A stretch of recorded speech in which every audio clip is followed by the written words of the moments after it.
Hello and welcome back to the Academy. Today we will be talking about character creation. Character creation for everyday heroes is 5 relatively simple steps.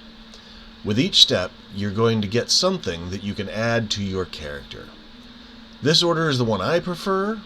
When you make your own, you can go in whatever order works best for you. The first step is going to be choosing your background. Whether you're a bookworm, juvenile delinquent, or were raised by assassins, your background represents where your character comes from and actually gives you stat boosts, proficiencies, and even special features, unlike some other games. Our second choice is a profession. Is your character an athlete, a paramedic, or even a trust fund baby?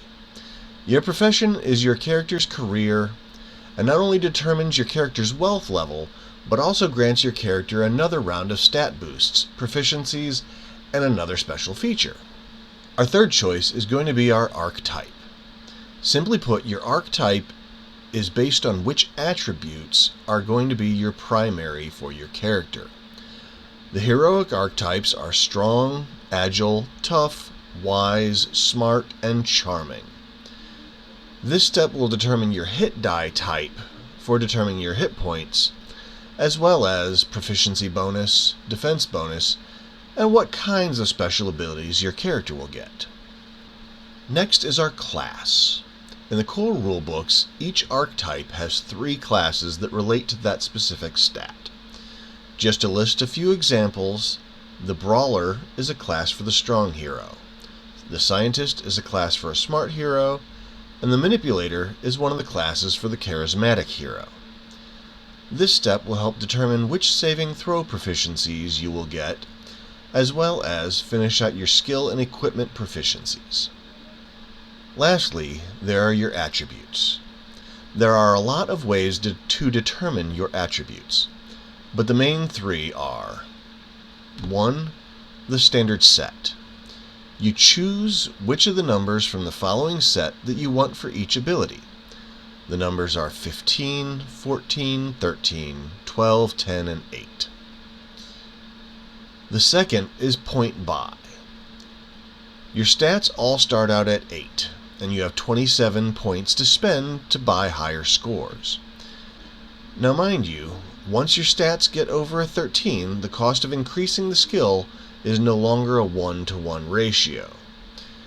If you want to do point buy, I would recommend using an online point buy calculator like the one I use at chickendinner.com, or even one of the various apps out there.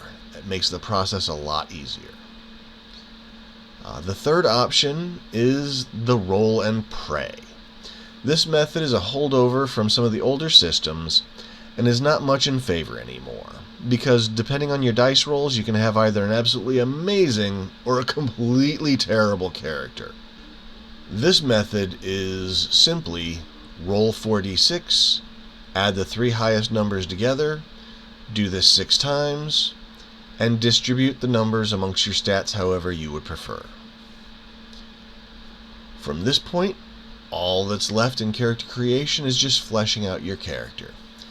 You'll want to pick out your gear and weapons, decide what your character looks like, maybe even write up a backstory for them.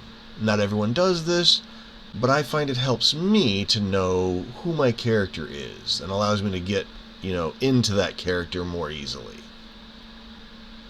Once again, thank you for joining me, and if you found this useful, please like and subscribe. Also, if you have any questions or requests, please leave them in the comments.